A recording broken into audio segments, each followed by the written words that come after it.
Welcome to VM Wealth Talks. I'm Kalila Reynolds, and I'm going to be taking you through these proceedings, guiding you through these proceedings today. In this edition, we are talking about cryptocurrency, the evolution of investing. Now, this is a very sexy topic. A lot of people are interested in cryptocurrency right now. You may have heard about Bitcoin, Ethereum, Dogecoin, and so many other coins. Bitcoin now at like 50-something thousand US dollars for one coin, you know. Wow. So we're going to be hearing all about it from an esteemed panel of guests. So let me tell you who we have. Our speakers for this event are Darren McGregor, Assistant Manager of Research at VM Wealth. We have Marco Hefes, CEO and co-founder of Blockstation. Jay Waterman is CTO and Chief Enterprise Architect and co-founder of Blockstation as well. We have Cadil McNaught-Hermit, who's the Manager, Registrar and Depository Services at the Jamaica Stock Exchange. And we also have Everton McFarlane, Executive Director at the Financial Services Commission, the FSC. So welcome to all our speakers, and thank you for logging on. Thank you for joining us. Thank you for your interest in this topic. Now, to start us off, we'll have our first presenter, who's right here beside me, Darren McGregor. Hi, Darren. Hi, Kalila. How you doing? I'm all right, and you? I am quite well as well. So let's start off by just talking about what is cryptocurrency. All right, so cryptocurrency is a pretty broad topic. If we were to really get into it, we could spend hours talking about it. But, you know, as an investor, which is the lens through which I approach it, you know, there are certain key things that we have to understand, right? We have to understand these key driving factors. We have to understand the background. We have to understand, well, what is it, right? So in my talk today, I'm going to talk about, you know, what it is, give a little historical background, you know, how it came up, how the space developed over time, how to access the space, and some of the risks and benefits of accessing that space, because it's still quite a nascent space, right?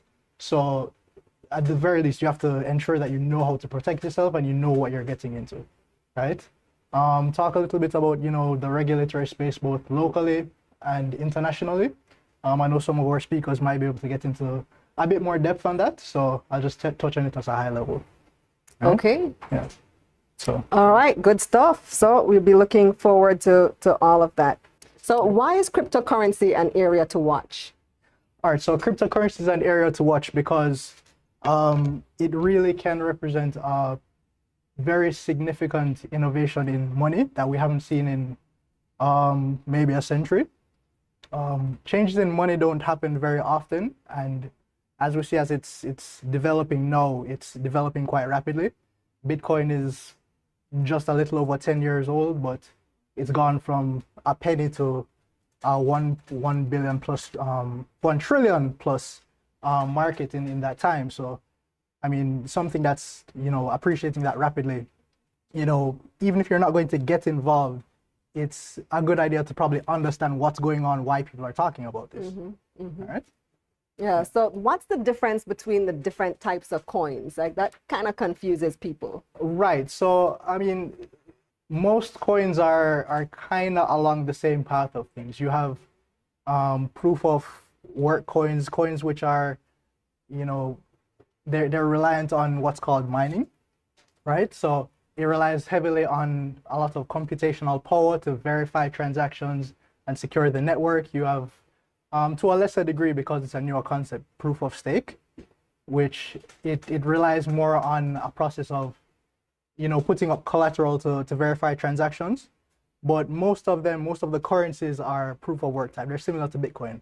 And to be fair, a lot of them are what are called forks of Bitcoin, meaning that you really just took the Bitcoin code, changed, you know, one or two things, and created something new. So for example, Bitcoin, the maximum supply is 21 million, right?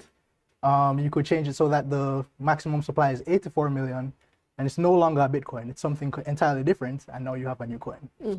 Right? Very interesting. What are the hot ones to watch right now? The hot ones, I would say, are Bitcoin, Ethereum. I have no idea why, but Dogecoin. I don't know why it's accelerating value so quickly. It's I up think, almost 100% this week. well, Elon Musk tweeted about it last week. He tweeted the Dodge father, and ever Yeah. since then it just shot up because people take Elon Musk as, Bible. And I don't know if there's anything beyond that, but I don't really see anything fundamental about Dogecoin that really, It started warrants out as that. a joke, right? It did. It did. So and there are lots of those in the space. There was one in particular whereby its name was "This is a scam, don't buy," something like that, right? And it just ran up in value before crashed to zero. Somebody just took advantage of the euphoria around the space to run away with some cash. So can anybody create a coin? Like what gives it value then? The short answer is yes. The long answer is it's wildly difficult and it requires a lot of work to protect it, and it's better if it's not run by just one person but by a network, so that there are more people involved, there are more people working towards securing it, more people working towards developing it. And quite frankly, it's very difficult to get much trust from a new cryptocurrency, just because of how murky the space can be. So at this point, Bitcoin, Ethereum, some of the mainstays, Litecoin, they really have a strong advantage because of how long they've been around. They've, to some degree, been battle tested. So it would probably be wise to focus on those. So give me a little bit of that history then. So how long has cryptocurrency been around? All right, so Bitcoin was the first cryptocurrency, right? It was put forward by an individual or a group of individuals using this pseudonym Satoshi Nakamoto in a white paper in 2008 called Bitcoin Peer-to-Peer Payment System, something to that effect, right? And I think where it really came from around the time, it was around the time of the financial crisis in the US, where, it really came out that the banks were doing some things with your money that, you may not be happy about if you knew about it beforehand or were really paying attention, right? And persons have this counterparty exposure to the bank. If the bank loses, you might lose your deposit in the bank, right? So it kind of begged the question, do I really need a third party to, if I'm paying you, Kalila, do I need a third party to be involved in that transaction? How can I do that without a third party? How can I custody my own assets, right? And that's some of the thinking that went into, let's try and see if we can build this thing, right? So as a digital asset, we've had digital assets for decades now, but what kind of prevented it from getting into the money space is that you had to find a way to prevent double spending, right? So what I mean by that is, if you think about an email, I can send you an email and you can copy it and send it to a number of persons, right? But cryptocurrency has really solved that problem because each in this case, each Bitcoin, right? The transaction has to be verified by the network. It's cryptographically secured. Each Bitcoin is fungible. It's the same. Each Bitcoin, one Bitcoin is the same as another, right? But it cannot be copied just like that, right? There's a fixed supply. There's a fixed mechanism for which is being transferred, and you cannot transfer it outside of that protocol. Okay. So 2008 to 2021, Bitcoin has been around for about 13 years. Why is it that it just suddenly took off last year? That's an interesting question. I too sometimes wonder why, because, I mean, if you think about when it was at $300 and it went up to $5,000, right? That's a pretty meteoric rise, right? And I guess there was some attention that came out of that, but it's kind of weird. That was when? Huh? That was when? This would have been years ago. Yeah. And it's funny. It's not that long, because I remember in 2016, which is when I was first, my awareness was first really raised about Bitcoin. It was at $700. Right. 25 years ago. Right. So and the space is moving so fast. It's like if you watch a video a year or two ago about Bitcoin and stuff, they're talking about less than 10,000 prices, and now we're at 57,000, right? And I guess because it's rising at such a meteoric pace, you know, there are all these people on Twitter who are talking about, oh, we're going to have, you know, $100,000 parties in 2020 because we think Bitcoin is going to get to 100,000. And now it's really getting up there and look like it has the potential to get to that level, right? There's a lot of mainstream attention that it's getting right now. You have large banks that are looking at it. You have Morgan Stanley recently that announced that they're going to look at, you know, offering it to their high net worth clients. And that's been a space that's been quite against it for a while, and it's understandable because their business is one where risk is really important. And I guess after 2008, you know, they're a bit more skittish in how they approach risk. Yeah, right. I think a lot of large banks, a lot of institutional investors aren't just looking at it, but are also invested in Bitcoin. Right. So we were talking about this on my YouTube show just yesterday. And one of the points that was raised is that 30% of Bitcoin is now owned by banks within the past year. So you think that is one of the reasons there's been so much confidence that in the past 12 months and the price has skyrocketed? It's hard to say if it's that because it's such a widely distributed network. Different groups, different persons have different reasons. It might be, for example, in the case of Dogecoin, they saw somebody they look up to tweet about it. Maybe somebody in their personal life, you know, they saw something, they see that the banks are adopting it, and they're, you know, there's that little word of mouth. It could be the pandemic too. The pandemic effect. And because it was created in 2008 during the recession. Right. And we're now in another recessionary period. Correct. So, and I guess there's also that, you know, aspect of it that's kind of similar to gold where some people are using it as a hedge against the broader economic climate. So that could be something as well.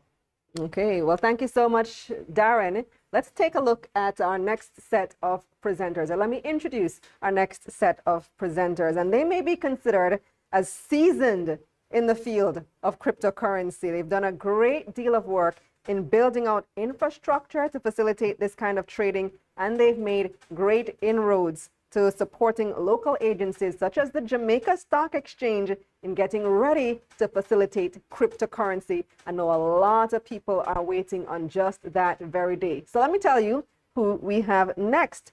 Marco Heves and Jay Waterman of Blockstation will be our next speakers. Marco is a serial entrepreneur and innovator who started his first company at the age of 19 and never looked back. His passion for blockchain technology and the transformative potential of tokenization for financial instruments led him to co-found Blockstation, a leading fintech that has developed the world's first end-to-end platform for compliant listing, trading, clearing, settlement, and custodianship solution of digital assets. Now, Marco works directly with all stakeholders in the securities trade ecosystem, including stock exchanges, depositories, regulators, and broker-dealers to enhance their operations, attract quality issuers, increase trading volumes, and bring more investment opportunities to the open market.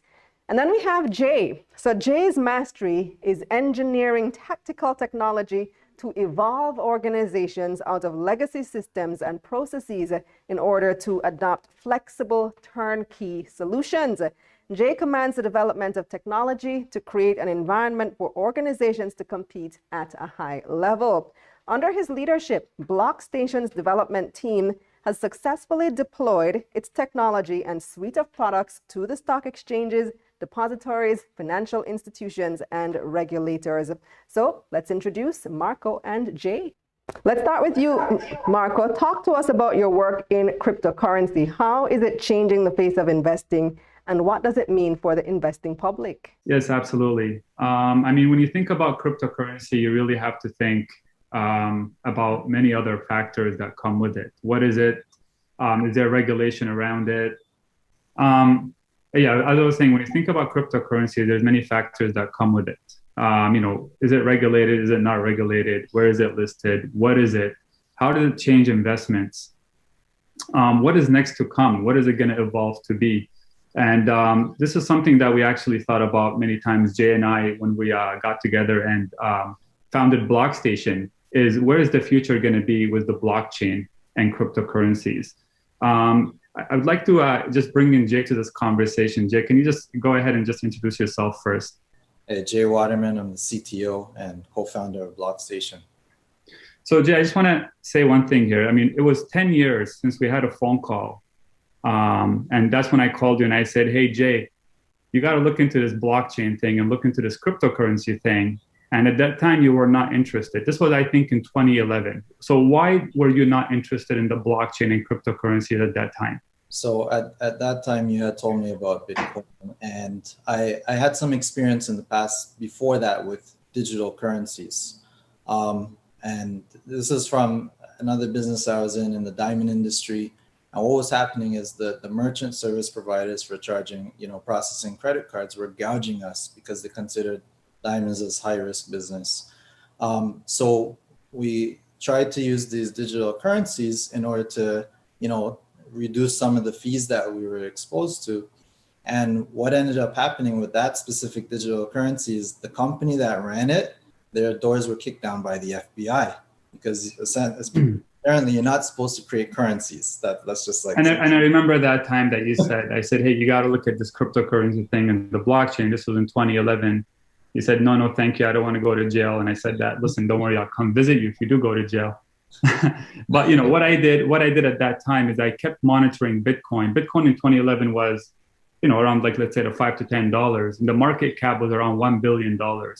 And I kept monitoring Bitcoin all the way up to 2014 and saw a significant growth in Bitcoin going from, $1 billion to $20 billion.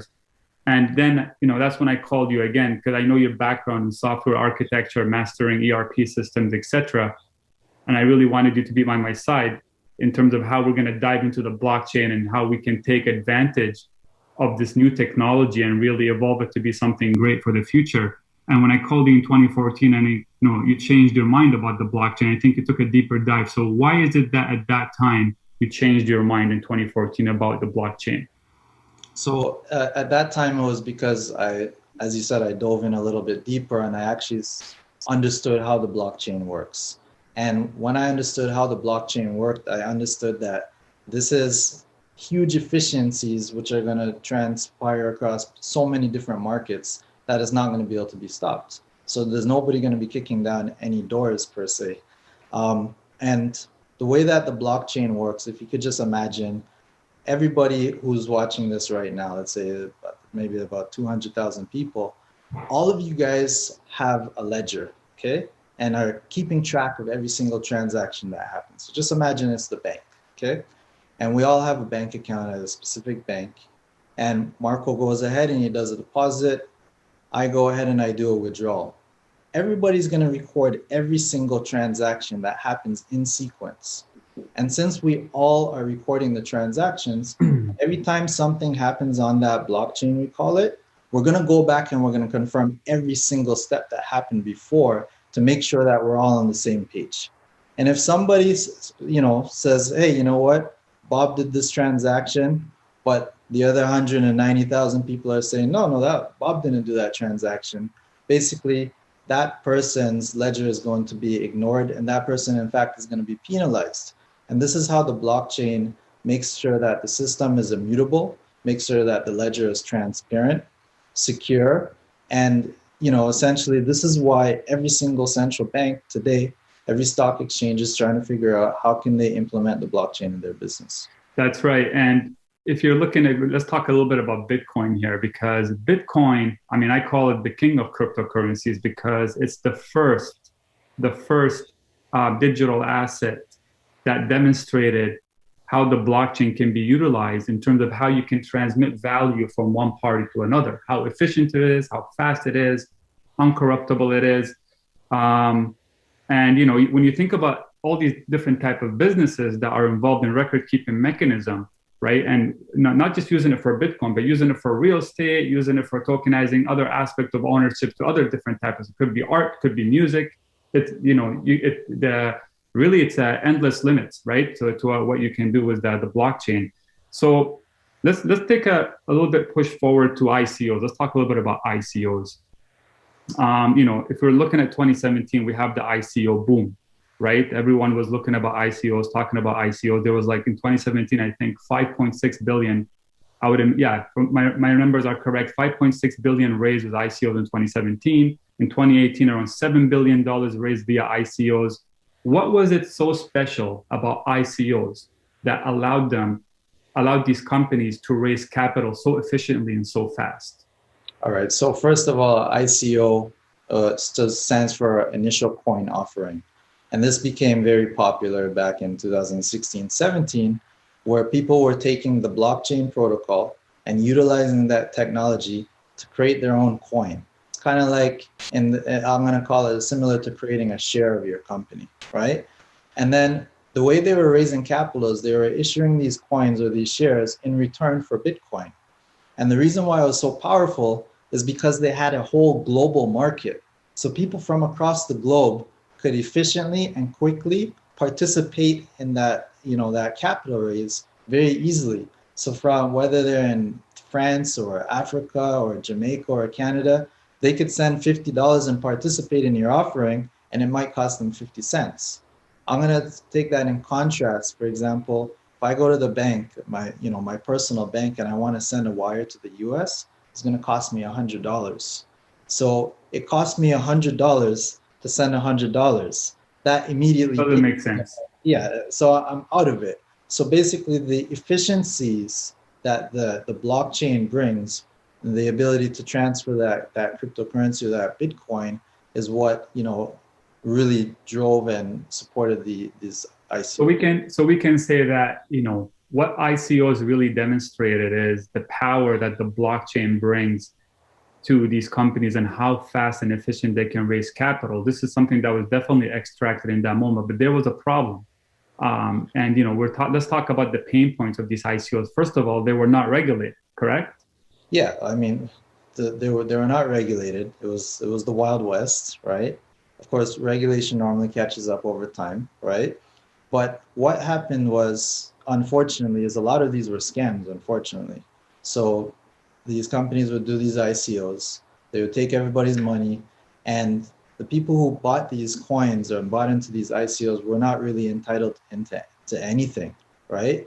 And in contrast of what the JSE is doing with having a fully regulated marketplace where the same technology can be utilized to have the efficiencies and all the benefits of the blockchain, but without the problematic aspects when it's the Wild West. That's right, because it wasn't just that the ICOs were not regulated, but the marketplaces that they were listing on, like these crypto exchanges at the time, also were not regulated. They did not have the right processes and procedures in place, not the right protocols. Some of them were being hacked, not protecting investors' money accordingly. There's no regulatory oversight, and that was a major, major problem. And this is, at least my view is why we saw in 2019, in terms of how ICOs were developing, it was only $500 million raised. There was disbelief in the market to how ICOs operate. And at least myself, what I saw at the time is how security tokens have started to evolve. So companies starting to actually tokenize their securities and basically just, conduct all their business and, corporate actions through the blockchain. So you can say that a security token is pretty much almost like a cryptocurrency, but wrapped with the regulation of the security. Yeah, so back in 2014, 15, after we realized, what the power of this blockchain is, we also understood that this is going to be what the new securities are going to live on. Like we understood that. That's why we started building the ecosystem for that specific purpose. So, if a company wants to issue their securities and raise capital, they can do so by creating, I would call it a smart contract or a token or a coin on the stock exchange, and issue these in a compliant way, right? And raise the capital in a compliant way, utilizing all of that technology. Excellent. You know what? I want to actually take a step back a little bit, because I do remember, like when we founded Blockstation, we sat down, we said, hey, we're going to utilize this, cutting edge technology, the blockchain, and bring it forward to, capital markets. And I remember the pain points that we had. This is myself also the founder of Blockstation, going, like, for example, raising capital was not a walk in the park. So if you're an issuer out there and you're listening to this, we understand the pain of raising capital when you're going through and you want to access the right investors. Is it the right investor? You got family and friends, you got angels and all that. And so what is it? What do you see that JDAP or the blockchain is? How is it going to facilitate this for issuers coming in? Yeah, so I mean, there's a number of difficulties. So I remember like when we first went to go do our first capital raise, we were trying to raise about $5 million. It was 5 million at the time. And we wanted to go get the paperwork prepared from our lawyers, and the cost was in the range of $30,000 to $50,000 for the paperwork, plus. And they were asking us for all the information to create the paperwork, right?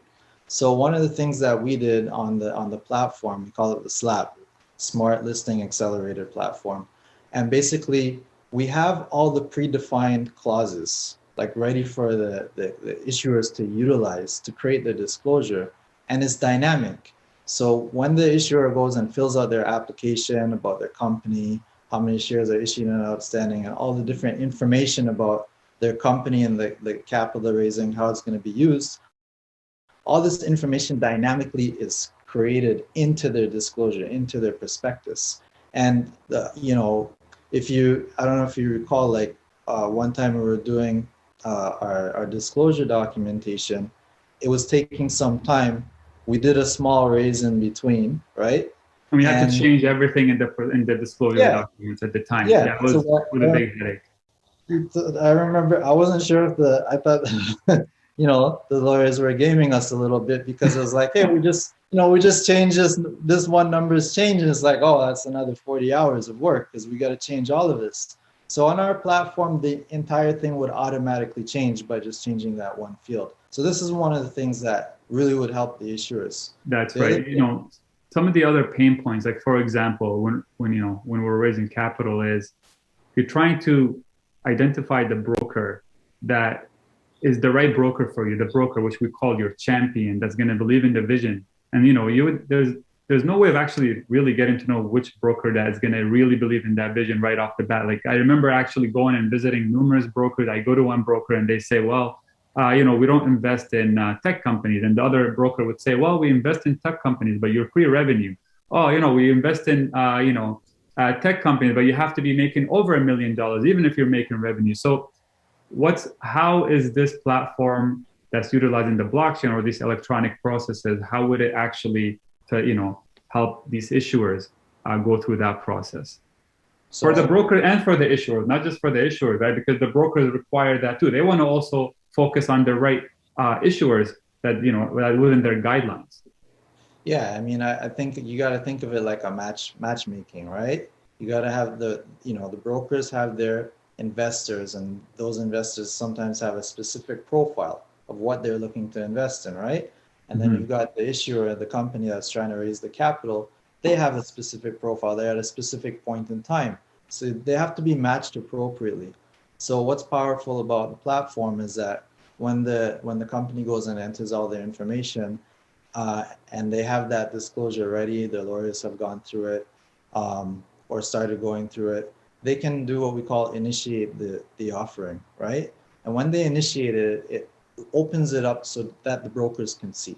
So for example, VM can go in, look at the different offerings that are there from the issuers and say, you know what, this one fits our criteria. They can actually see right away and actually filter only the ones that fit and match their criteria.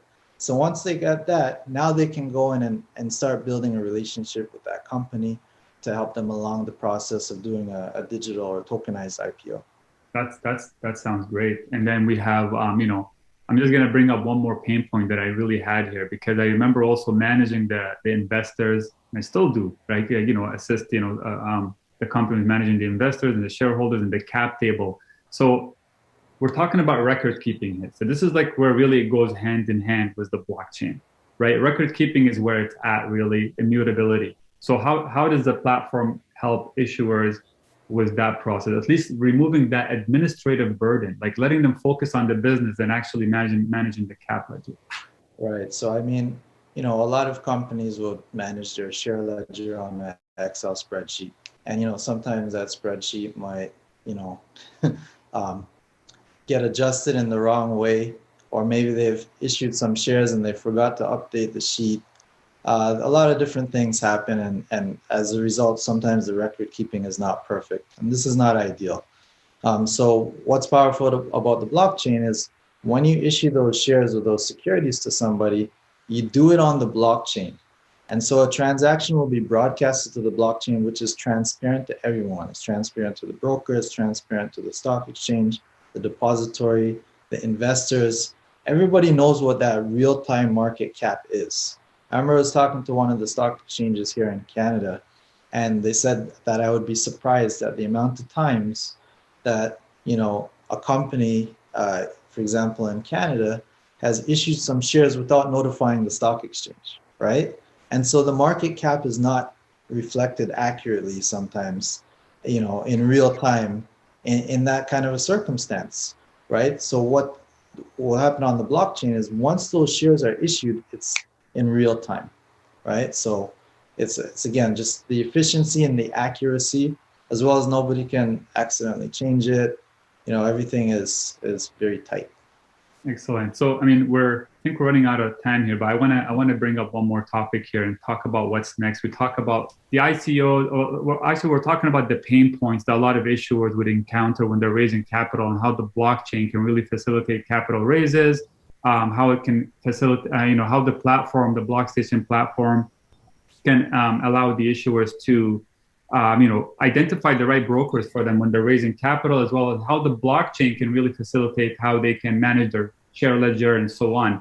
And what I was going to get right into is, for you entrepreneurs out there, the issuers out there, to know what's coming next. We talked about the past, the blockchain, how it was developed. We talked about cryptocurrencies and ICOs. What is next? What is the next big thing that we're going to see? So Jay, I would like you to just what's your projection? What's your prediction for the next big thing? Well, it's easy to predict. The next big thing is the JSE going live, and you're going to have a flood of different companies. Because of the efficiencies, you're going to see a flood of companies. Internationally, we're going to be listing on the Jamaica Stock Exchange, right? We have Victoria Mutual, who's going to be helping a lot of these issuers to go through and set up their capital raise. And you're going to see, a lot of investors from across the globe who are so excited, because this is going to be basically the first time we're on a national stock exchange that people across the world can participate in a digitized, tokenized IPO, right? So all of the great, exciting moments of the ICO days, but with all the safety and regulation of a regulated environment. It's like the best of the both worlds coming together. Massively exciting, seeing all this massive adoption in this space. And let's not forget also that the JSE allowing the listing of Bitcoin and Ethereum, having that listed on the platform. Just think about this: Bitcoin and Ethereum alone, $2 trillion in market cap.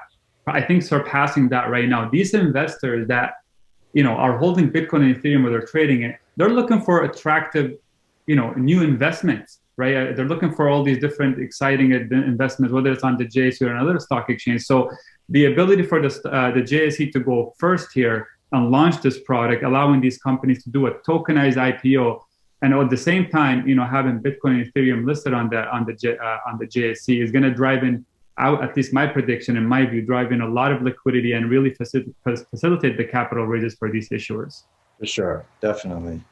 Excellent. So, I think we're running out of time right now, but it's great that we spoke about the past, the present, and we spoke about the future. I'd like to thank our audience for staying tuned. And I hope that this conversation between Jay and I, and our journey from the evolution of the blockchain all the way to what it is right now, has benefited you in so many ways. And if you want to understand more about the qualifications and how you would qualify to list on the JSE via, as a tokenized IPO, go to blockstation.com/STO, and you'll get actually all the criterias that would qualify you as an issuer to list on the JSE. Thank you so much for your time, and we're ready to take your questions right now. So we're actually going to be taking questions at the end of the presentation. So when all the other presenters have made their points and made their presentations, then we will take the questions. But very good presentation from Marco and Jay. Darren, did I hear them right? This will be the first time that funds are being raised in this way in the world? Yes, in our regulated environment. So they're doing actually very important work for not just our local market, but on a global scale. It's good for the ecosystem. Big things popping on the Jamaica Stock Exchange.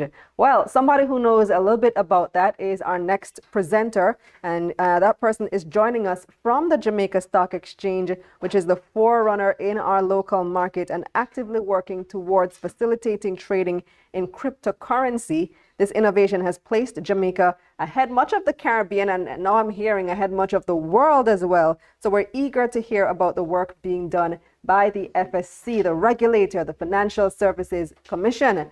Our guest is Cadil McNaught Hermit. She's the manager of the Registrar and Depository Services Unit at the Jamaica Central Securities Depository Limited. That's the JCSD, which is a subsidiary of the JSE, the Jamaica Stock Exchange.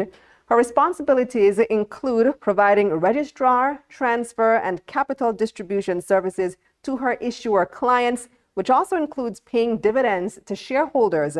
In addition, she's also responsible for the custody and settlement of securities that are listed on the JSE. She's been working in the financial services industry for over 18 years. So let's welcome Cadil McNaught Hermit. Hi, Cadil. Hi, Kalila. Thank you very much. Thanks for having me on this forum. And today I'm going to be talking about the JSE's digital asset platform, or the JSE's digital asset market. And I just want to make sure that you are seeing my presentation. All right, thank you so much. So as I said before, I'm going to be looking at the JSE's digital asset market. And before even going into my presentation, I want to just give you a definition for digital asset. And a digital asset is a cryptographical secured digital representation of a set of rights provided on a digital platform issued or created for commercial exploitation or reward, and which are exchanged and traded or cleared on a digital securities platform. That's a lot, but basically we know the different types of digital assets. You're so familiar with the digital currencies. We have been speaking about them since this forum started. So you have Bitcoin, you have Ethereum, and there are others. There are security tokens as another type of digital asset. And that's really virtual tokens that have features and characteristics of a security, such as a share. And then there are other types of digital assets, such as derivatives and collective investment funds of digital assets. Now, I want to point out that for the JSE's digital asset market, we will be focusing on, or it will be based on the use of blockchain technology, because not all digital assets trade using the blockchain technology. So the introduction by the JSE will be based on the use of blockchain technology, which centers around the decentralization of the ledger. And as assets are moved, they are moved directly from seller to buyer, and this mitigates many risks, such as interruption of transfer, and it decreases the likelihood of any fraud. Now, why did JSE choose to have a digital asset market, or why are we looking to launch a digital asset market? Technological innovation is transforming the financial services industry. And so the JSE is not going to be left behind. We are embracing this innovation to meet broker-dealer and investor demand to trade digital assets. We also see this as an opportunity to improve those opportunities for raising capital, especially for small and medium-sized companies. And of course, it will unlock the transformative potential of digital assets across global markets and commerce. Many exchanges worldwide, they have been entering the space, and they have been saying, listen, we have an interest in supporting digital assets on the platform. And those, you've heard this from Gibraltar Stock Exchange, you've heard this from Malta Stock Exchange, Toronto Stock Exchange, NASDAQ. And so JSE is not going to be left behind. And we are ensuring that we take digital assets mainstream in Jamaica, leveraging our trusted regulatory efficiency. Now, let's take a little look at the JSE's approach to the digital assets.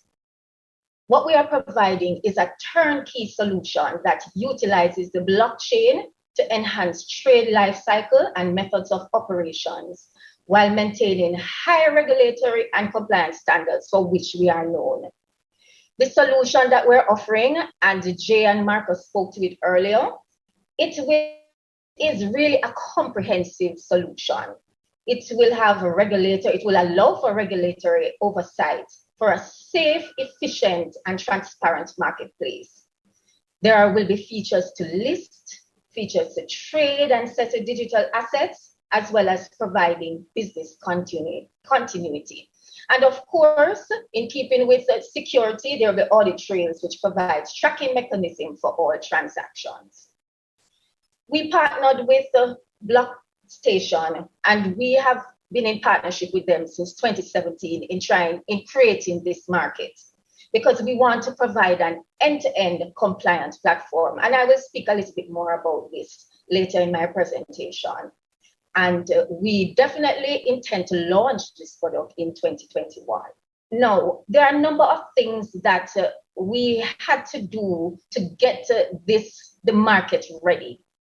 And we had to look at the environment for the use of the technology. So one of the things that we did, and we started this process from 2017, we started to end. And in my next slide, I will go a little bit more in the stakeholders.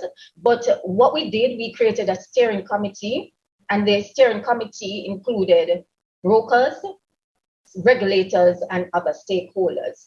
And there were certain things that were key to success. And those included development of the rules, the JSE rules, and getting a no objection letter from the FSC.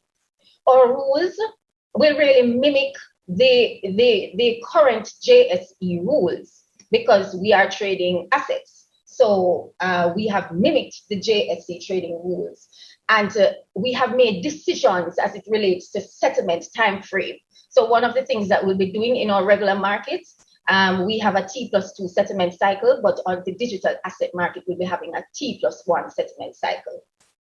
We have amended current broker and participant procedures and agreements, and also the brokers will have to be registered with the FSC, because where with the other markets, the brokers, as long as they are a licensed financial service advisor or a licensed dealer, and they are a licensed member dealer as well, they are able to trade. But with the digital asset market, there is an additional layer where they have to be registered to trade on the digital asset market. Now, let's look at the stakeholders in a little bit more detail. So I just spoke to the member dealers who will have to be registered with the FSC to trade in digital assets. But there's also the Companies Office of Jamaica. And we know that when you are taking a security to market, you'll have to register those securities with the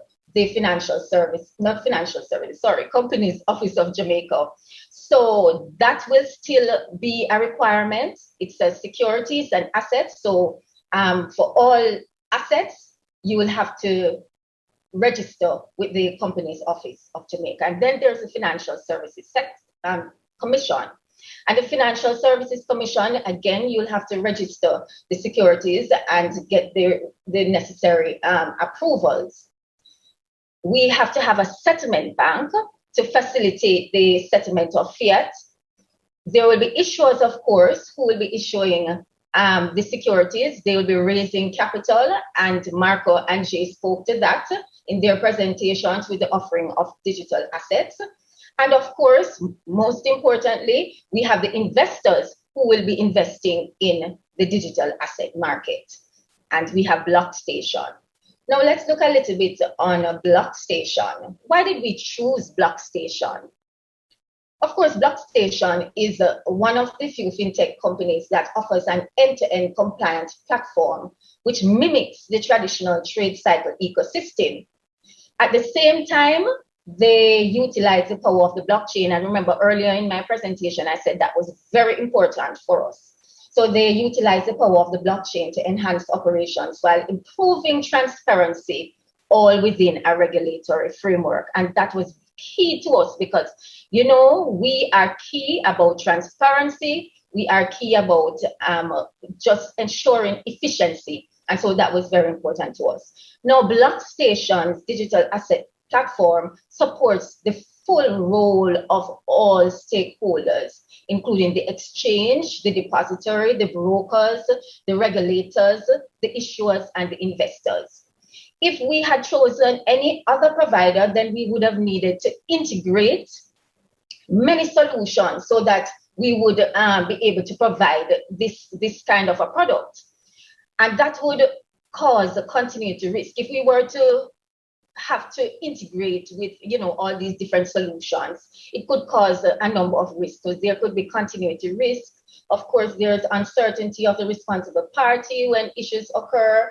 There's an expense to it, and it may have implications for integration in terms of time and implementation. So choosing Blockstation, though these were very key for us in choosing Blockstation. We also looked at creating an environment for the use of the technology. So we looked at risk mitigation strategies, we looked at technology, and we looked at operations. I know that once people hear digital assets, they start thinking about security. So that was something that we looked at in great detail. And further in my presentation, I will take you through the security features that we have.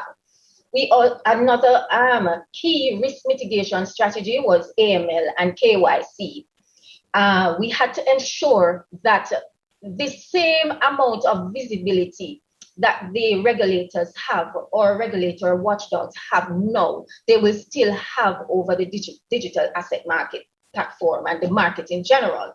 So in creating this environment, we had to make sure that these two, RMOD and the FSC, were given full view of the market. We had to look at settlement risk mitigation. So we have implemented those strategies to ensure that there is little or to reduce any settlement risk that we might have. And of course, there's that opportunity for continuous review and continuous improvement. There were some challenges as well that we have to work through and have been working through and still have to. So we have to get full acceptance. We have to look at the measurements, evaluations. How do you value digital assets and the ratings on balance sheet? And of course, there's the issue of taxation. So I'm now going to go into the ecosystem for the digital asset market. Now, I said earlier that it's a end-to-end platform that Blockstation has provided, and we have adopted. So the JSC's digital asset market platform is really a full house. We have an issuer compliant listing platform. What does that mean?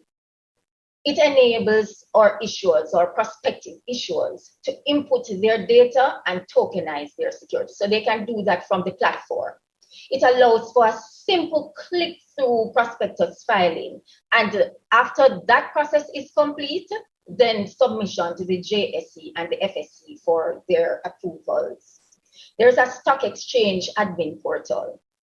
And this is really a flexible user interface which the JSE will use to manage brokers and to monitor market activity. There's an order matching system. It allows the JSE and the brokers and their investors to process trades, receive live streaming quotes, and accurately reconcile their execution reports for timely settlement.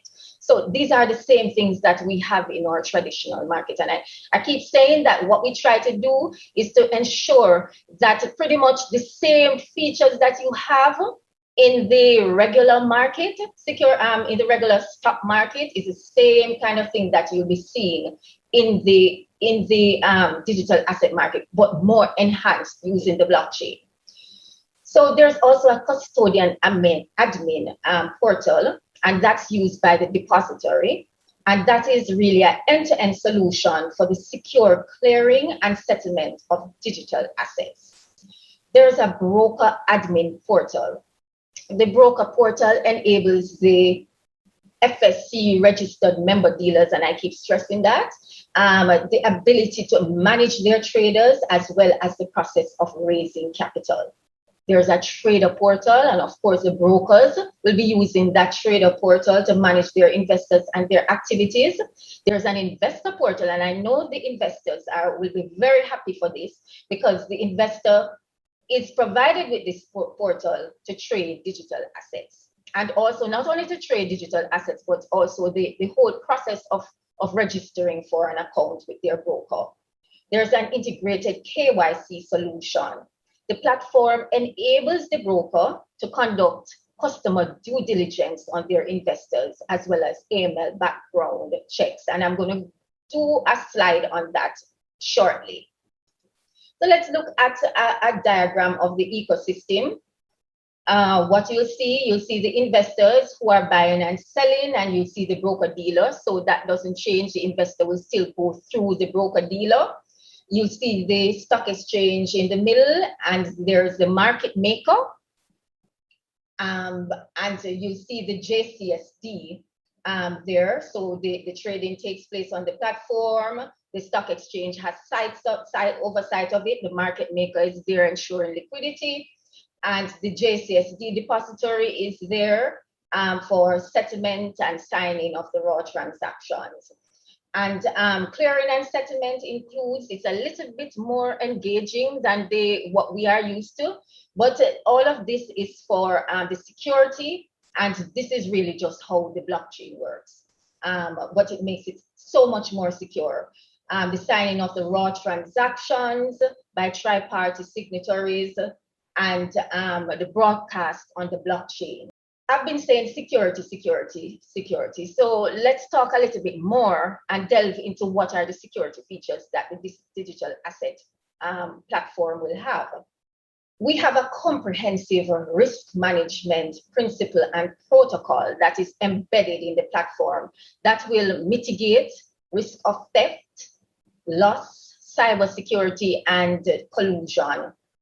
So what we have is a platform that is impossible to hack using simple logic, because we have offline keys. The digital assets are stored in the digital assets are in 100% cold storage and private keys that never go online. So if it's not online, it cannot be hacked. And that is one of the things that make this platform so secure, because we use 100% cold storage and private keys, which never go online. Cold storage vaults are multi-sig with 5 keys spread across different organizations to broadcast transactions. So it's not only the stock exchange that has keys for the signing, and the keys here are for the signing of the transactions, but it is spread across multiple organizations, and actually require at least three persons to sign those transactions before it can be broadcasted. There are multiple layers of authentication and authorization, and we have 100% insurance on the digital asset vault. And in addition to that, there are role-based permissions. So there is each person, depending on their responsibility, they will have their access based on responsibility. Risk management is very important to us, and in looking at risk, we want to protect the investor. We want to ensure market integrity. We want to ensure market efficiency, and we want to ensure that there's a regulator portal. So we looked at some of the potential risks, and we looked at the risk mitigation method. We looked at market manipulation. What do we have to prevent market manipulation? There is self-trade prevention. There's a self-trade prevention feature that automatically identifies trades that cross with themselves and cancel either the new order, old order, or both orders. Another risk, order sequencing. And these are risks as it relates to the trading of the securities. So what do we have to prevent order sequencing? All orders are processed through a messaging queue, which are sent to the exchange engine in a chronological order and matched in priority sequence based on the date and time of the order. Then there's retail order priority. Every order has an associated account with its professional or retail status, which enables the exchange engine to fill the retail orders before professional orders. You are used to client and house accounts. With the digital assets, we will have retail and professional. So the retail orders will be given priority over professional orders when the bid or offer is the same price. Then there's front running, because front running is a risk, is a potential risk. So what do we have in place on this platform? There's no way to jump the queue, as all orders are processed through a messaging queue, as I said before, which are sent to the exchange in chronological order and matched in priority sequence based on the date and time of the order. In addition, there are blotter reports that contain all order records with timestamp. So the compliance departments for each of the brokers, they can identify suspicious activities such as front running their clients' orders. In addition to that, there is also the risk management tools that are in place for KYC and AML. Now, the KYC and the AML process is conducted by globally recognized and trusted third party. So we have, for AML, we have ChainWatch and Synapse, and KYC, we have Synapse. And ChainWatch, what does ChainWatch do? ChainWatch is an interactive blockchain discovery tool that helps regulated institutions conduct AML due diligence against deposits received from their clients. So, you know, you might have some watch list, and you want to ensure that the funds, because remember, with this digital asset platform, we will have local investors, we will have foreign investors. And what we want to make sure is that, the platform is able to track or to ensure that KYC and AML standards are maintained. So what ChainWatch will do is it will be checking the government database, it will be checking the global watch list, it will be checking the global sanctions to see if the funds that were involved or that were sent for any particular transaction, where it originated or at any point of the transaction, if any of those countries or so on are on any of the government database or global watch list or the global sanction list, and it will give an alert, or it will show the brokers, so the brokers are able to have that as a tool for their AML.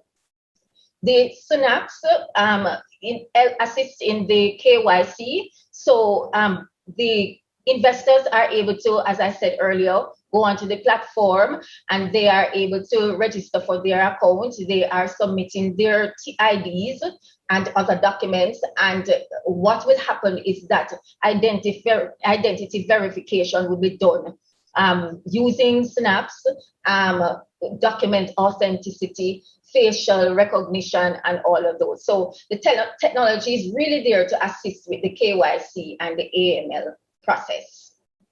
Now, as I said, we have been working on this for some time now, and we recognize that in working on this market, we had to ensure that we not only had the platform that was operating at the standard that is expected, but we also needed to have the documents in place. So we went ahead and we created and modified a number of documents that would be relevant for this market. So of course, we have our gold standard JC rulebook that was created. We have our stock exchange standard operating procedures. We have the depository standard operating procedures. And I spoke about the private keys earlier, which are all a part of the whole security feature. We have a private key management document. There we have a compliance checklist. These are all of the things that must be there to onboard a client. We have procedures for listing securities. We have a JC market maker rules, which say, who can be a market ruler, which company can be a market ruler, and so on. There's the JC market maker agreement. We have fee schedules, and we have broker standard operating procedures. There's a digital asset investment account on board checklist. And we also have digital asset broker agreements. So we really have been putting a lot into ensuring that this digital asset market is foolproof and will deliver a fair, a transparent, and efficient market. We are looking forward to it. As I said earlier in the presentation, this is something that we are looking to launch in 2021.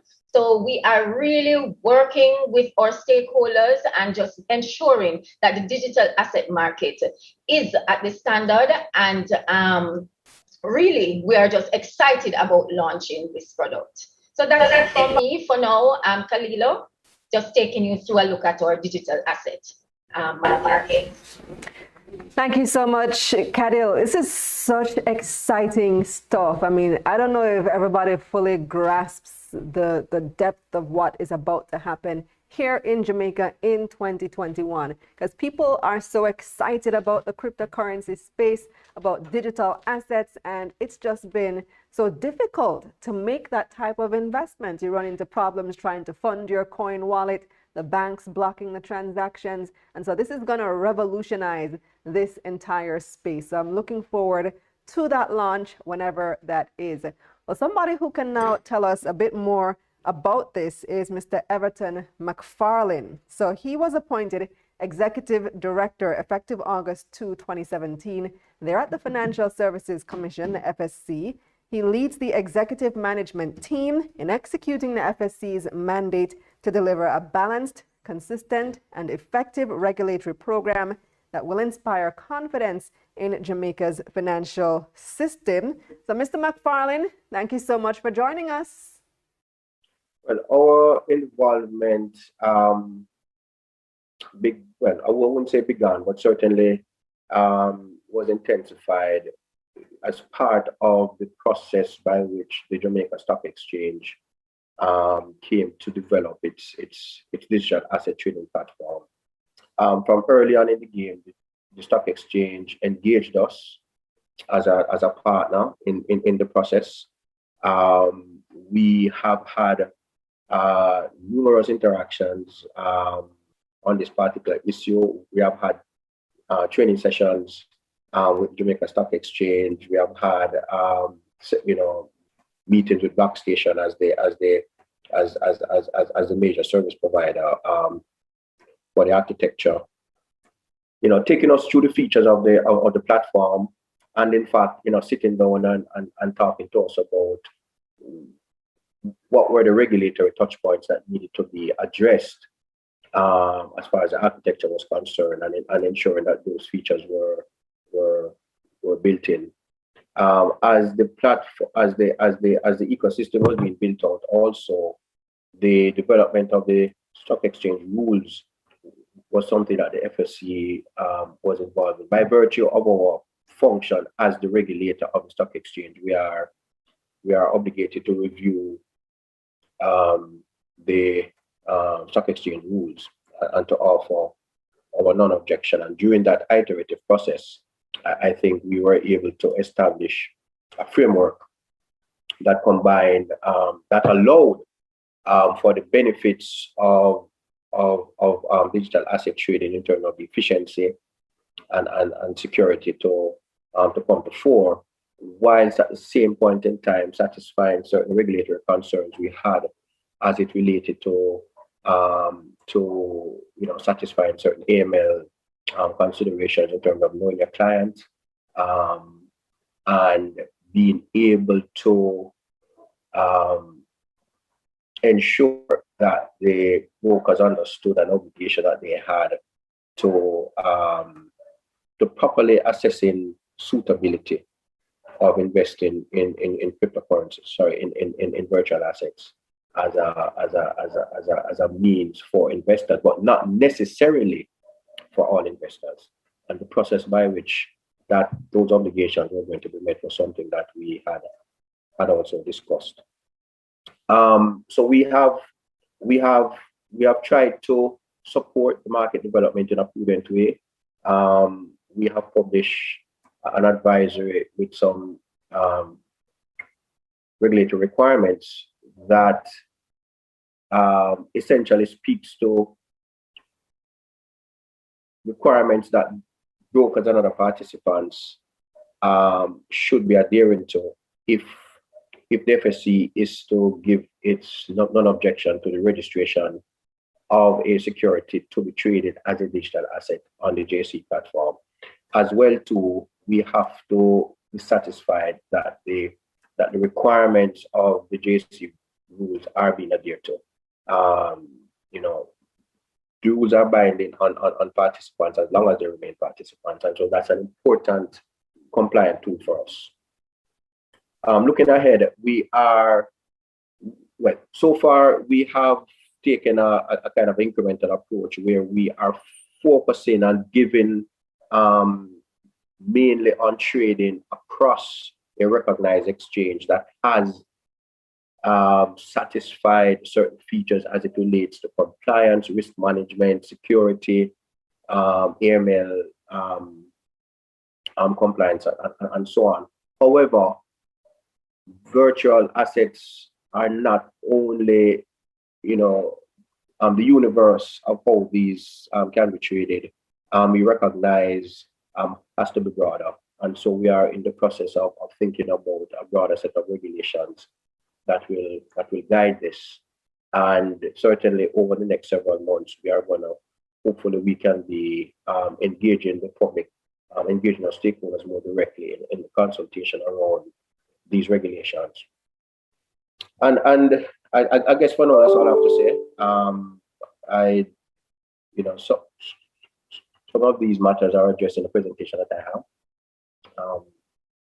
And so I'm just pleased to be able to have this opportunity to share with you and your guests. So just very quickly, as previous presenters have noted, by way of background, financial technology has really brought about a paradigm shift in the way that investment takes place. And whilst investors have been acquainted with various means of electronic payments, bank transfers, credit and debit cards, e-money, crypto asset investment is emerging as kind of a one-of-a-kind addition to the entire digital transaction experience, primarily because of the way that it combines efficiency with security as well as global access. And according to Statista.com, the cumulative market capitalization of crypto assets trading grew approximately 300% in 2020 to something over 758 billion US. So that's evidence that globally there are increasing number of persons who are taking advantage of opportunities to invest and trade in crypto assets, and brokers and trading platforms around the world are entering this arena to take advantage of the opportunities that exist, and to ensure that there is a more structured environment that can facilitate persons who are interested in buying and selling crypto assets and tokens. However, there are at least two fundamental impediments to stock exchanges worldwide, and I'm focusing on stock exchanges because that's the arena that currently the FSC is comfortable addressing the trading of digital assets here in Jamaica, right? And stock exchanges worldwide face with at least two fundamental impediments to the trading of digital assets on their platform, namely the lack of a requisite legal and regulatory framework and issues to do with adequate technological solutions. And has been explained by both the presenters from Blockstation and by Kadil. The Jamaica Stock Exchange has found a way to address in consultation with us, right, to address those two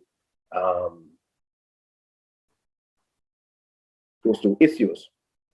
But in addition to those two obstacles, there are a couple other things I want to bring to the attention of investors in general. Namely that due to the complexity and the rapidly evolving nature of digital asset creation, there is a need to constantly assess any existing regulation to ensure that it can be effectively applied to the various types of digital assets that are being created, or if amendments need to be made. And secondly, that by the nature of the beast, various classifications of virtual assets are sometimes difficult to understand for the average investor, and and this contributes to issues of complexity and fragmentation of markets across jurisdictions. Now, in 2018, as you have been told, the JC partnered with Blockstation to provide an end-to-end compliant platform to facilitate crypto assets trading in Jamaica. And that platform supports the full role of all stakeholders, including the exchange, depository, brokers, regulators, issuers, and investors. Just focusing a little bit on the FSC requirements. Trading in securities can only occur across a platform that is operated by a recognized stock exchange as defined in the Securities Act. And the JC is one such recognized exchange. And pursuant to Section 26 of the Securities Act, we require that each issuer of securities, including digital assets, will be required to register that security with the Financial Services Commission before being offered to the public. Now, the details of those registration requirements have been elaborated in an advisory that was published in December 2019 and can be found on our website. Among other things, the advisory gives guidance on the definition of digital assets and outlines certain requirements for key stakeholders, including securities dealers and market makers.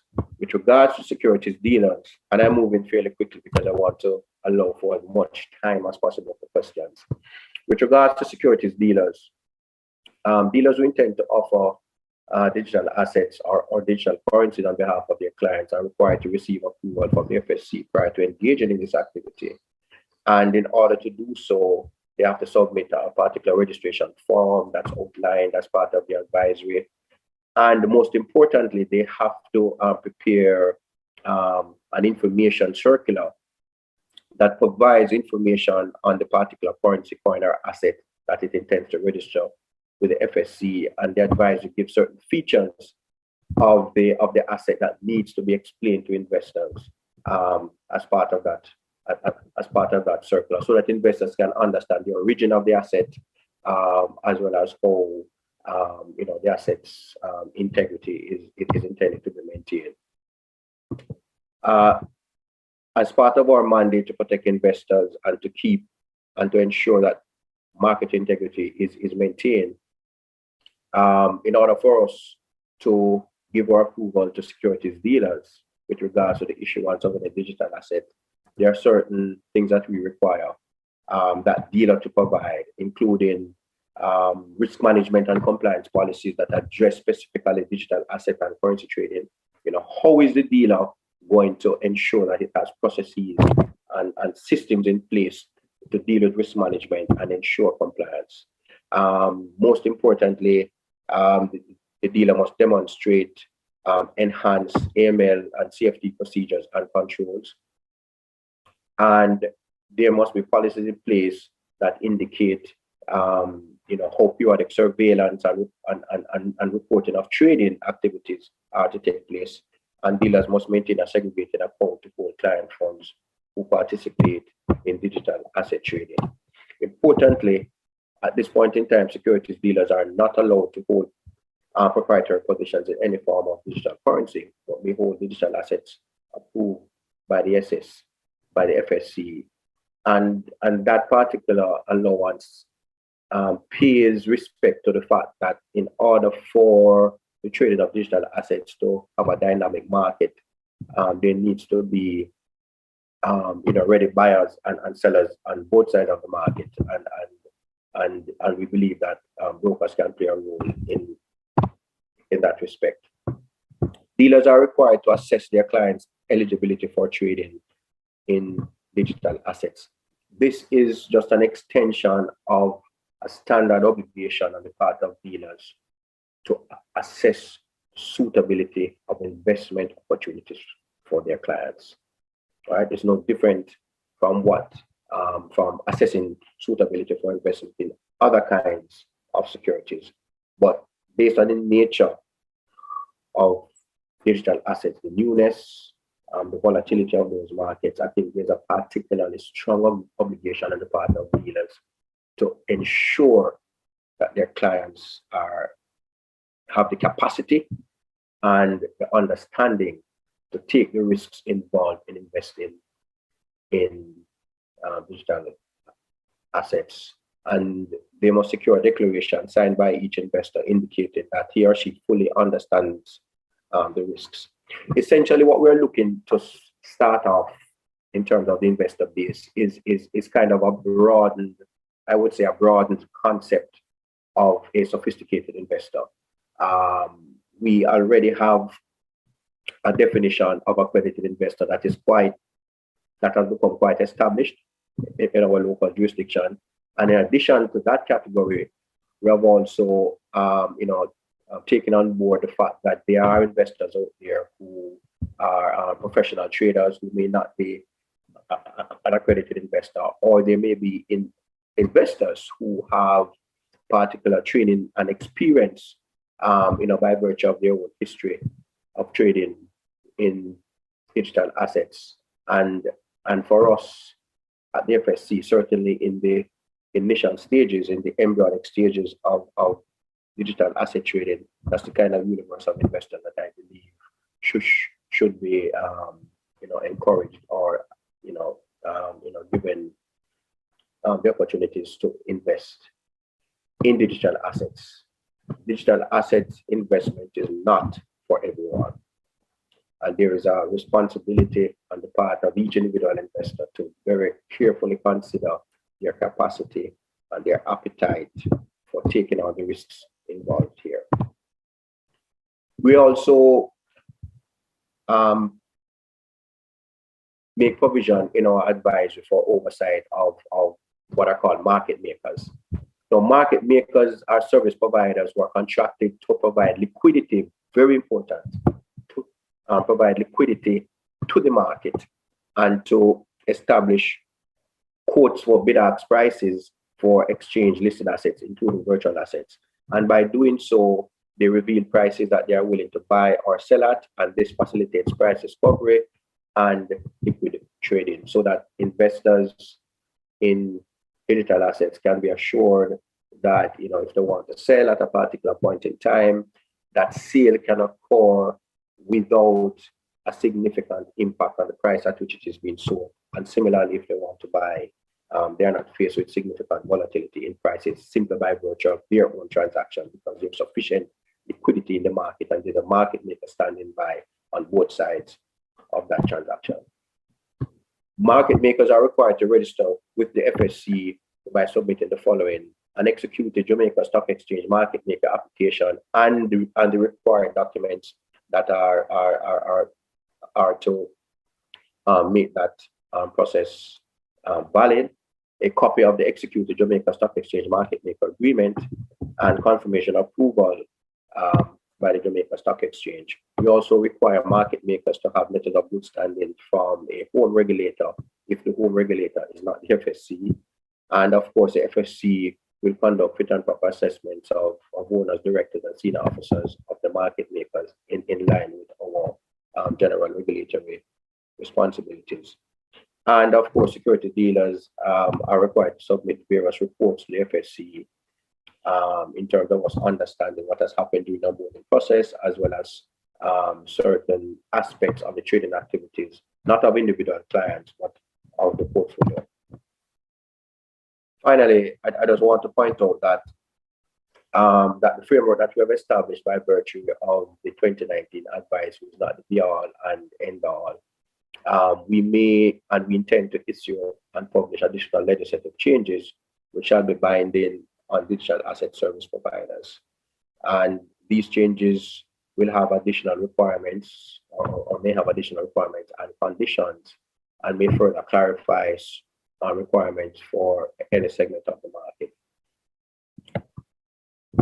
I just want to close by just reiterating that it is incumbent on financial institutions and on dealers to equip their client advisors with the proper training in relation to crypto assets, so that those advisors can provide the necessary guidance to the investors. And finally, I just want to emphasize that virtual assets, like any other security,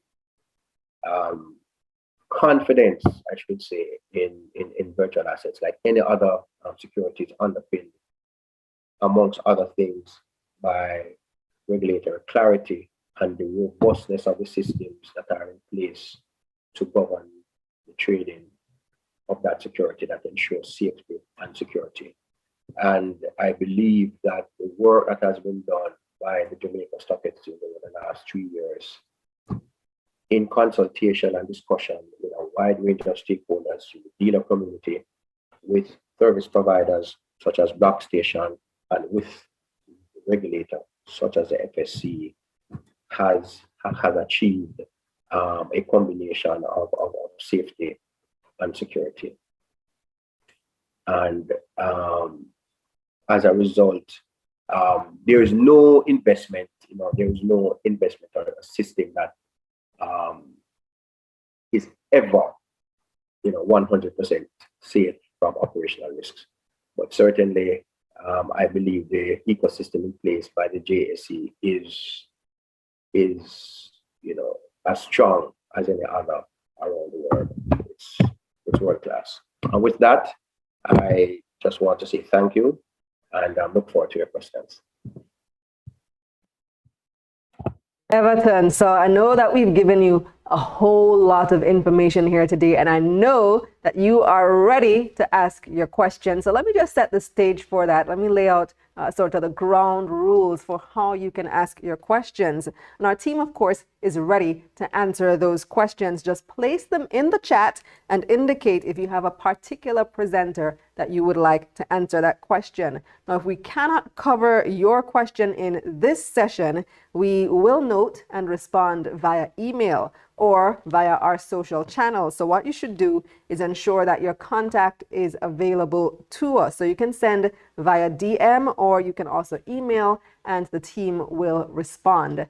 So our first question actually goes out to you, Everton McFarlane. I think you would be the appropriate person to answer this one. Will cryptocurrency gains be taxed at the same rate as capital gains? Do you know? Yeah, sorry. Yes, I wouldn't be the appropriate authority to address that question. But by virtue, whatever tax framework that governs trading on the stock exchange currently, I believe will apply to trading in cryptocurrency, unless there is a specific change in the tax legislative framework that looks specifically at virtual assets. That's the best answer that I can do. I'm not aware of any specific, of any special tax regime for crypto assets versus other forms of assets traded on the Jamaica Stock Exchange. for the politicians, because that's a policy question as to what is going to be taxed and at what rate. So when that time comes, we ask the appropriate persons in charge of policy to respond to that question. So let me throw this one out to Cadil McNaught, Hermit then. And this is another interesting question. How does crypto benefit a corporate entity? Oh, does cryptocurrency benefit a corporate entity? In terms of, it would be based on the trading of the cryptocurrency, or the benefits that come with the trading of the cryptocurrency. Because if you were to say digital asset, if you were to widen it now and say how digital assets would benefit the company, would benefit a company, well, they could, of course, issue a token and to raise capital. So that would be the way that a company would benefit. If they want to raise capital, they can issue a token, a digital asset, backed by a security to raise capital. But in terms of the digital currency now, the benefits that you derive would basically be from whatever benefits you get from trading it. To add something to that, Darren? I can. So I agree with what she says as far as the benefits from, the ease of raising capital and all of that. That's definitely something that can be revolutionary for our market. As it relates to a direct investment, how a company can benefit. So this is not really something that, is going to be a part of the run-of-the-mill liquidity operation of most companies, even companies that are involved in investment. I would say that for a company involved in investment, if you have what's called a surplus portfolio, this might be something that, you can look at for that side of your portfolio, something that, a portion of your portfolio that you're looking at things like venture capital investment, higher risk type of investments, because again, this is still a fairly early stage development. It's a high risk in investment. So it wouldn't be something that I would recommend as part of the run-of-the-mill investments at that level. Mm-hmm. Yeah. Let me bring Jay and Marco back in. Kind of an easy question, or maybe not so easy. I know it depends on where you are. So from here in Jamaica, I don't know. Can you purchase goods and services with cryptocurrency? Either one of you can take that. Sure. So can you purchase goods and services with cryptocurrencies? Are you referring well, there's many e-commerces right now that actually offer payment methods through Bitcoin and Ethereum. If you just, just follow up with what's happening with PayPal, they actually just embedded, allowing their users to pay with Bitcoin and Ethereum. There's many organizations out there that are starting to allow Bitcoin and Ethereum to be as a payment method to basically provide their services with. So yes, you could purchase goods and services with cryptocurrencies like Bitcoin and Ethereum, and some other ones that are, adopted by these companies. I think also that Tesla recently actually is accepting cryptocurrency as payment for if you want to buy a Tesla. And also, I'll just like to add to what Cadil was saying in terms of another benefit for a company raising capital. One of the benefits of how cryptocurrency can actually benefit the company is when you're raising capital, you have a wider net of investors that you can actually reach. So I want you just to consider in Jamaica, imagine there's somebody in France or in Africa who wanted to, invest $100 in your company while you're doing your capital raise. If they were going to send over cash, it's going to cost them maybe $100 to send $100, which takes them out of the equation. But when you're dealing with something like Bitcoin, they could send $100 worth of Bitcoin. That's going to cost them, pennies. And now suddenly you've just opened up your offering to so many more people to participate. There are talks within the Jamaican banking sector about accepting crypto as legal tender in Jamaica. As far as I'm aware, the bank has not sanctioned the cryptocurrency in Jamaica. I think you're breaking up a little bit. Cadil, are you able to offer any insight on that? Are there talks about accepting cryptocurrency as legal tender? I would want to address that question certainly with my colleagues at the bank. rather than trying to speak on their behalf. I don't think it would be appropriate for me to kind of pronounce on that. Okay. Fair enough. Fair enough. All right. So the questions are coming in fast and furious. We have a lot of questions for you guys. Can or will this currency be used like a debit card? I think maybe you want to jump in on that one, Darren? Like, how is it different from using a debit card? So there are companies working on offering services like that. I don't think we're really at the point where that can really go live mainstream just yet. There are probably some technical hurdles, but it's something that I've seen in the works. Okay. No, Jay, how about you? Can you offer some insight on that? So some people have asked me, how is it different than making an electronic transfer online as opposed to using cryptocurrency? What's the difference? Jay, can you take that one? So how is using cryptocurrency to execute a transaction different from doing a funds transfer online, or say using your debit card, which is also an electronic transaction? Are you talking about to participate in an offering, for example, on the Jamaica Stock Exchange? Using cryptocurrency to buy goods and services, how is that different from me using my debit card? Okay, great question. So basically what would happen is you would have to do a transfer from your cryptocurrency account. So let's say, for example, you opened up a trading account at VM and you had some cryptocurrency inside of there. And then there was a vendor who accepted, let's say, Bitcoin as a payment method. What you could do is you could process a withdrawal transaction. You would get a specific address from the vendor. They would give you an address specifically for you. And you would go to VM and you would put that inside of the user interface in the platform, and you would request them to do a withdrawal, okay? And what that's gonna do is it's gonna send those amount of coins over to the vendor in order to process your payment. So the process is a little bit different.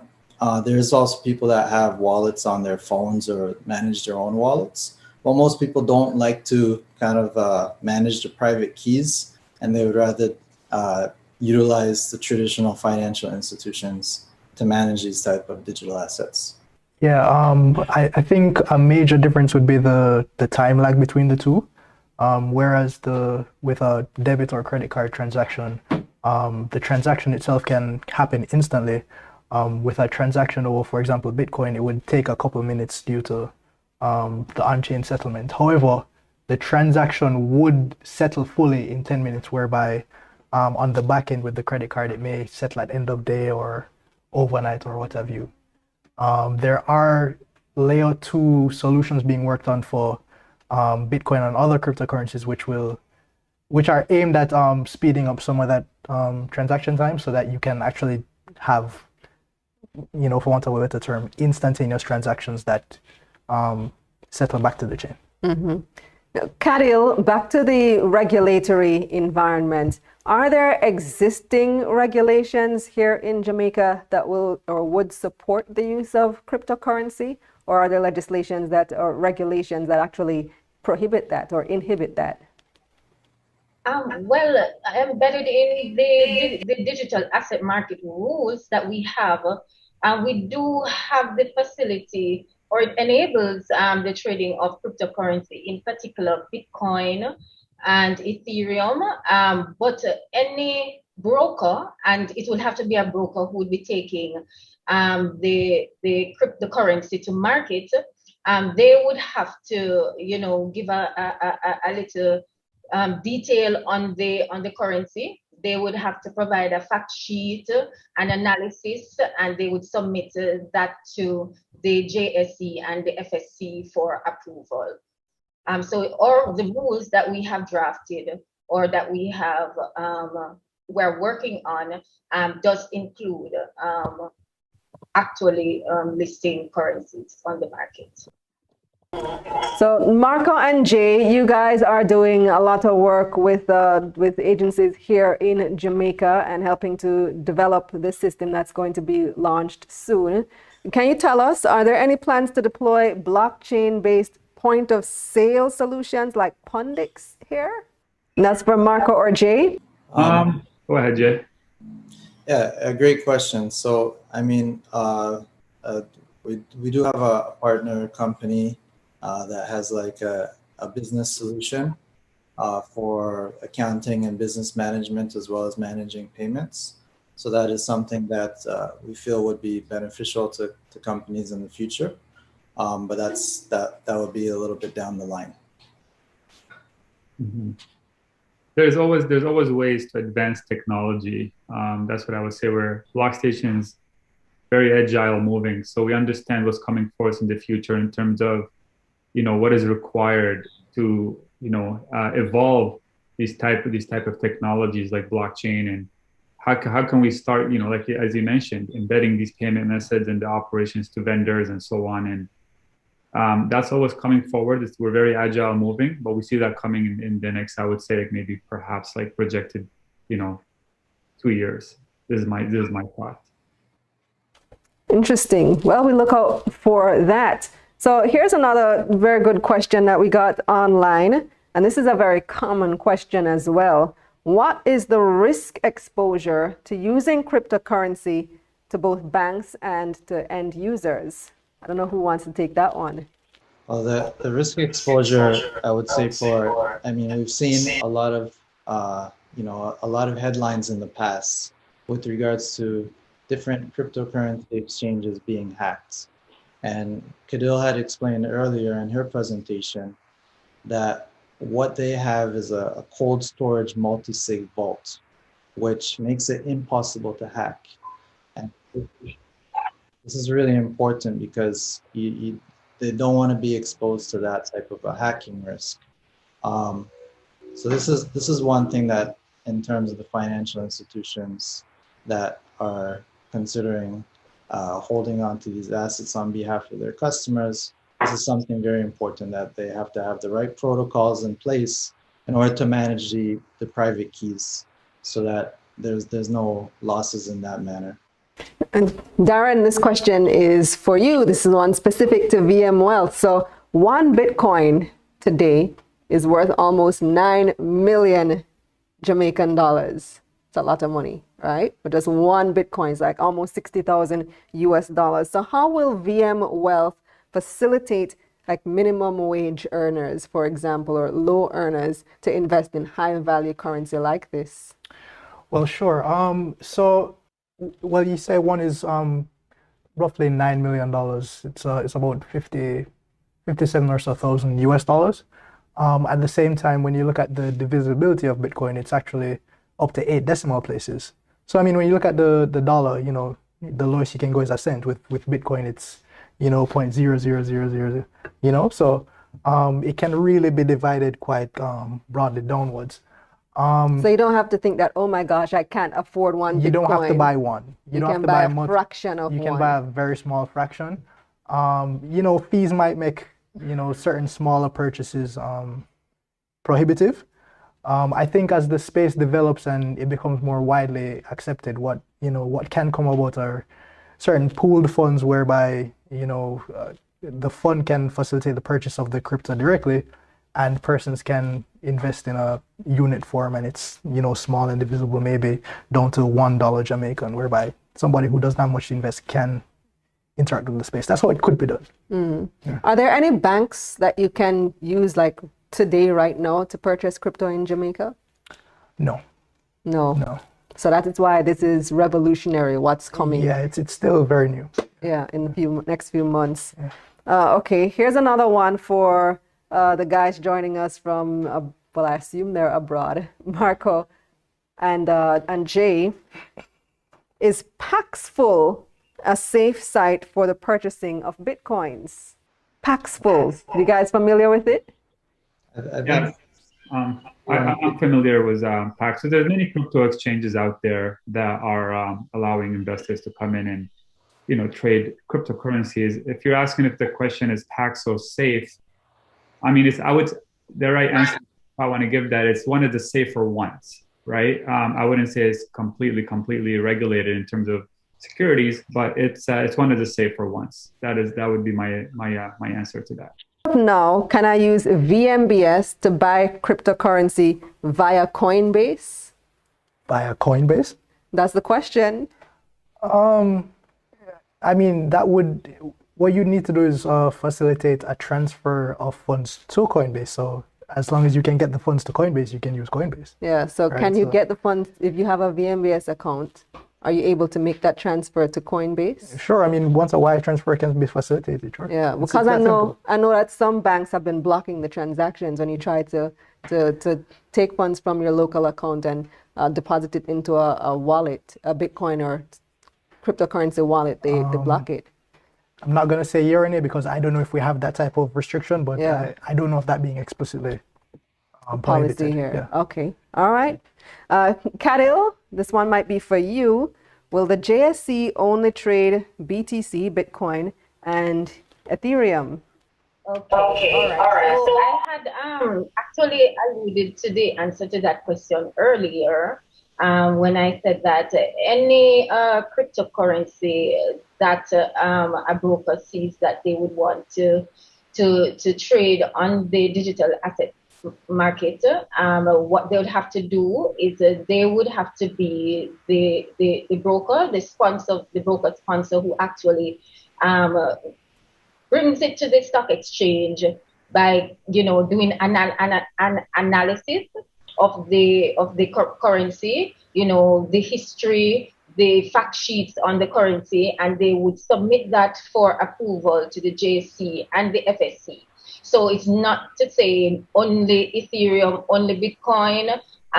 It would have to be dependent on approval by the JSC and the FSC. And even Bitcoin and Ethereum, that would have to be approved for listing on the exchange as well. Question 2. Will there be a walkthrough for people who would love to do this but still don't understand? Great question. I'm not sure who should take that one. Well, since I'm on the floor, I can tell you what the stock exchange has been doing. And we started some investor education, I believe, before COVID. 2019, we started the investor education. And we will be continuing with the investor education. Blockstation has been partnering with us even in that investor education series. But in addition, the brokers who will be registered, they will also be a part of the whole campaign, and they will also have a responsibility to educate their investors as to what is being offered so that they can earlier, Everton spoke to sophisticated investors, so we would want to ensure that the investors are sophisticated before they can and understand the market before they actually participate in the market. And that's how we're doing this type of forum too, right, Darren? Yeah, that was a very good question. Education is extremely important for something like this. It's indeed why we're doing something like this, and we'll continue to do things like this as the space evolves. And as she rightfully said, as service providers, we do have part of our responsibility is to provide that education to our clients. So on a more one-on-one basis, that's something that we will seek to do as well. Okay.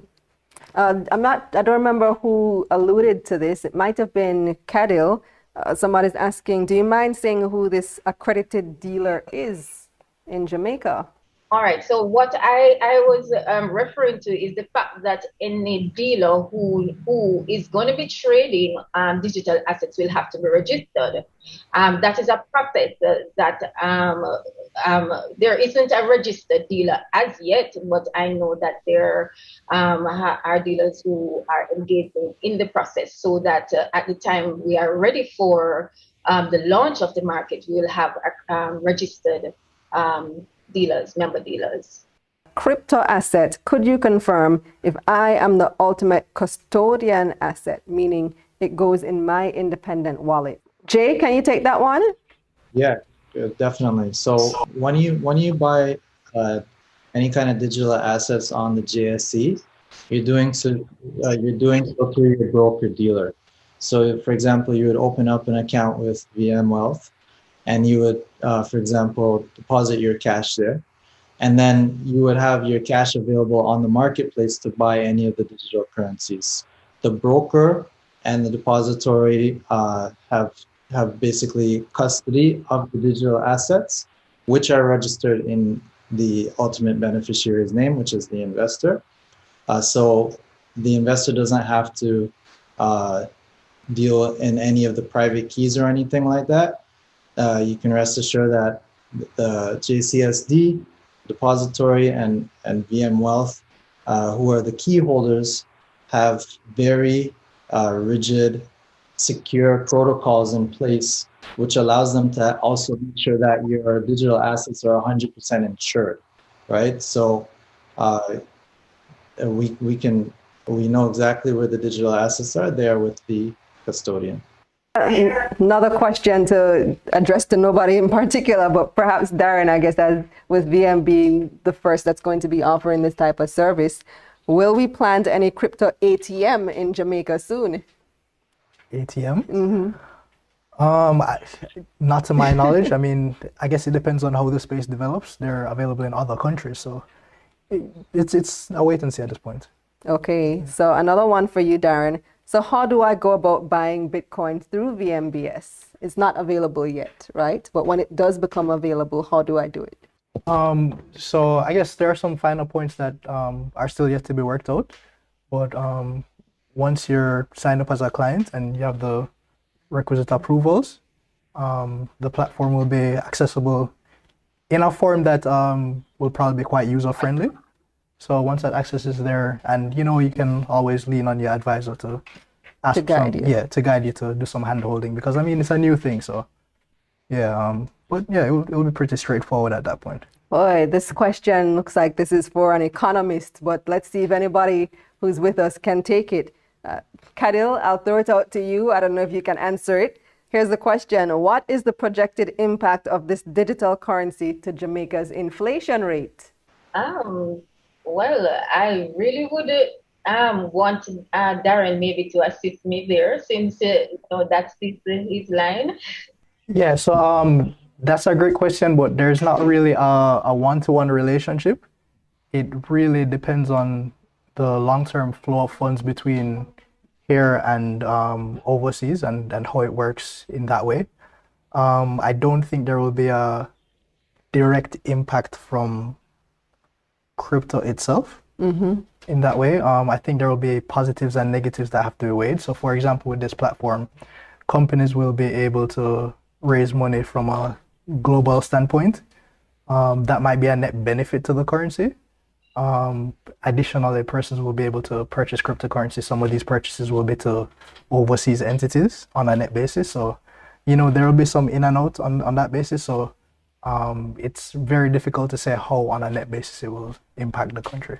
Yes, well, it has definitely been a really exciting and very engaging conversation. We hope to have a lot more like this, because obviously, based on the questions alone, there's so much more education that's needed in this space. We need to continue this conversation another time. So Darren, just give us a summary now of VM Wealth's role in the space. Right, so Any last words of advice to us? sure. Our role in the space at this point is from an educational perspective, and we hope to continue to educate our clients. And once things get up and running with the JSC,